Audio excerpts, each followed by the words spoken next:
Hello everyone, welcome to my another mini blog. I hope তোমরা সবাই ভালো আছো, সুস্থ আছো। আমিও ভীষণ ভালো আছি, আর একটু বেশি ভালো আছি কারণ এখন নিজের জন্য আমি শপিং করতে যাচ্ছি। আর কোথায় শপিং করতে যাচ্ছি সেটা দেখার জন্য কিন্তু পুরো ভিডিওটা স্কিপ না করে দেখতে হবে।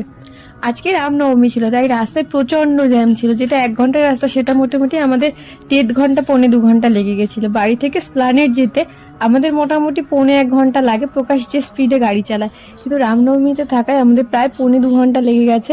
রাস্তা অর্ধেক রাস্তা বন্ধ ছিল, আর ফাইনালি পৌঁছে গিয়ে প্রকাশ নাউন্স থেকে কিছু কেনাকাটা করে নিল ওর নিজের জন্য। আর এখান থেকে আমি কিছু কেনার জন্য গেছিলাম, কিন্তু ফাইনালি একটা জিনিস পছন্দ হতো, সেটাই কিনে নিয়ে আসলাম। আর কয়েকটা জিনিস পছন্দ হলো, তো সেটা পরের বার নিশ্চয়ই নেবো। আর এই কোরিয়ান না স্টলটা দেখে আমরা একটা নতুন কিছু ট্রাই করলাম। এটা সুইট টাইপের ছিল, কোরিয়ান জিনিস সুইট খেয়ে খুব একটা বেশি মজা পেলাম না। যাই হোক, ওভারঅলি টেস্ট ভালোই ছিল।